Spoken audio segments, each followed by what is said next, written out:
Hello, friends, family, and fan. I got your feedback from last night's bedtime story, and it sounds like most of you would like me to read these stories out loud. So, moving forward, we'll do that. Today, I want to read one of my favorite books, I Like You Just the Way I Am by Jenny Mollen. I'm going to read just one chapter, and that chapter is entitled Hand Jobs, the fine art of getting a mani-pedi next to your husband's ex, who hates you. Clever wordplay off the top. I respect that. So remember when I said that Jason's ex went back into the past? Well, she kind of did for a while. Then, without warning, she was thrust back into my present. I know what you're thinking. I was probably the one to thrust her there. But this time it was sheer coincidence, and I was merely an innocent, albeit well-manicured bystander. 2 years had passed, and Baz and I were officially acquaintances. Baz, by the way, her husband's ex-girlfriend. We're officially acquaintances who rarely spoke, yet held each other in high regard. That was until I decided it would be a great idea to write a blog post for Playboy.com about the time I hid in my agent Sarah's trunk in order to have a look at her. That was earlier in the book, by the way. During our short-lived tryst, I guess I failed to mention any of the previous capers I'd pulled to orchestrate/will our chance meeting into existence. I was too caught up in the moment to harp on things of the past. Once Baz and I were together, it was always about the future. Unless, of course, she was telling me stories about dating my husband, in which case it was about the past. I understand that reading about herself on the web under a picture of a scary woman drenched in blood wielding a knife with the words "obsessed ex" scrawled underneath was probably a bit of a shock, but the essay was never meant to be hurtful. I came clean about hiding in a trunk to see Baz in an attempt to help other crazy women feel less ashamed for hiding in trunks of their own. I'm not sure how many people do that. I was trying to do something good for humanity, not piss off a girl I spent years trying to woo. When the article ran, Baz and I were broken up on good terms. Out of respect for Jason, we stayed out of each other's lives, save for the occasional text when either of us had work news or access to a killer sample sale. I assumed she'd read my story the way I naively assumed the entire world read my story. Also, because I texted her when it went up. She responded, saying that she would check it out and that she'd hope I'd changed her name. It only occurred to me later that she never followed up with me. I attributed it to her being busy and/or intimidated by my incredible gift for writing, and that she shrugged the whole thing off. 10 months later, I was forced to infer that Baz had read the post, also that she chose not to write back because she decided she hated me. Everything I knew about developing healthy relationships with our other women, I learned from my mother, which may be why I thought it was a fun idea to write an article about Baz with absolutely no permission whatsoever, like a girly Bondi thing. I was wrong. I told my mom as much when she came to LA to visit me with her husband John. "Mom," I said, "you're the reason I can't have normal relationships with women." "No, I'm not," she responded, giggling. "It's because we're so hot, all other women are jealous." Moms really do know how to put things in perspective. After years of short-lived romances with weird guys, she easily talked into piercing their cartilage. My mom finally found a guy she could live with without mentally castrating. She and her husband, John, made it their 8-year wedding anniversary and drove up from San Diego for the weekend to flaunt their success. As a little midday treat, I thought it would be fun to take them for mani-pedis. After breakfast, I offered up the plan, praying my mom wasn't going to embarrass me by still being in her weird toe ring phase. John agreed to join, but was only willing to get a manicure with, quote, no buffing and absolutely no clear polish.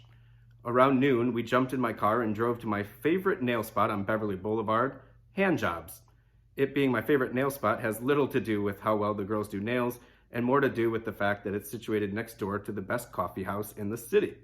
The salon owner, a crazy Korean lady named Linda, is a total star who speaks to me only when I'm with Jason. Of course, she doesn't actually call him Jason, simply America Pie. It says it like that. I once caught her Googling images of him in the waxing room while chanting under her breath, America Pie, like she was about to have an orgasm. The store is covered in framed posters of 80s French manicured acrylics holding roses, and the bathroom always has an open Tupperware container, half filled with banana leaves and minced meat sitting near the sink. The easiest route from my house to the nail salon takes me straight past Baz's apartment. And to be honest, even if it weren't the easiest route, I probably would have driven past anyway, because I had tourists with me, and Baz's place was on my Jenny's Legends of Hollywood tour. It had been almost a year since I saw Baz face to face, and I hadn't thought much about her in a long time.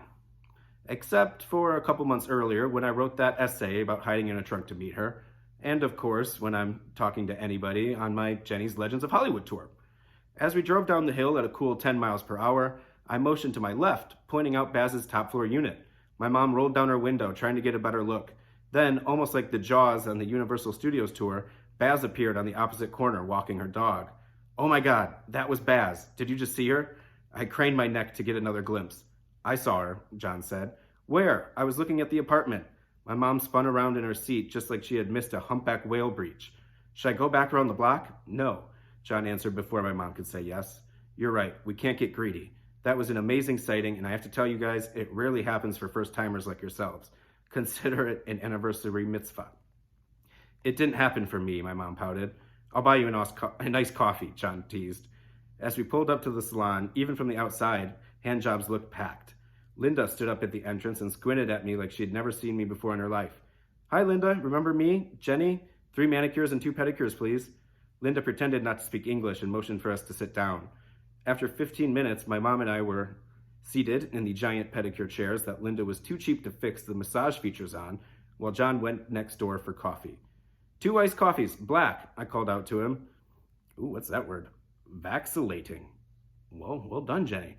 Between 2 equally synodic shades of OPI? Not familiar with that one. Nice lexicon, though. Just as I had relaxed my seat, my phone rang. It was Jason. I was excited to share the news. "Hey, baby, guess who we just saw walking her dog on the way here? Baz, can you believe it?" I told my mom it was like seeing Moby Dick. I honestly haven't seen her in forever. How wild is that? And baby, she has a short butch haircut again. Jason was boarding a plane for New York, so he cut me off and told me he'd call when he landed. I told him I loved him, to have a safe flight, and I couldn't believe he and Baz ever dated. My mom snuck off to the bathroom, no doubt to remove her toe jewelry before I gave her As she scampered past, I glanced over to the door to see if John was back with the coffees. Standing in his place, however, was someone else. Someone who, upon second glance, looked a lot like Baz. "Baz!" Linda cried out, as if she was being reunited with her mother, whose visa finally came through. My mind melted into the hot water soaking my feet, and for a moment, I was unable to speak. It took a few seconds for Baz to notice me, but when she did, I preemptively blurted out a loving hello. Baz looked at me like I was Hitler raping a baby. She paused before grunting, "Hi." Linda walked Baz over to the pedicure chair directly across from me, where apparently her mom was waiting for her. Baz and her mother were getting pedicures directly across from me and my mother, and I didn't even stalk them to arrange it. I felt like maybe I was being punked, but Linda and I both knew I wasn't famous enough for that. This was my karmatic playback, and Baz's mom just overheard my entire conversation with Jason about how her daughter looked like a butch. Now Baz was implying that her gruff hello that we were no longer on good terms. Good. I was shocked she wasn't more excited to see me. Who wouldn't be thrilled to be featured in an essay for Playboy.com? Aside from the omniferous array of nubile implants belonging to women who aren't old enough to have seen the original 90210, it is possibly the classiest website there is. I felt confused, ashamed, and misunderstood. It was like I was Kelly Taylor in season 2, made to feel it was her fault for almost getting raped because she would wear a sexy costume to a Halloween party. Slightly traumatized, I tucked my face back into my cell phone and pretended to be busy. When my mom returned, she was still talking about Baz. "Can't believe John saw her and I didn't. If she's such a butch, why do you think Jason dated her for so long?" I felt all the blood leave my face and I glanced at Baz, busted. Speechless, I picked up my phone and texted my mom the situation. "You are never going to believe this, but in a weird twist of karmatic fate, Baz and her mom were sitting in the chairs across from us, the ones with the working massage features."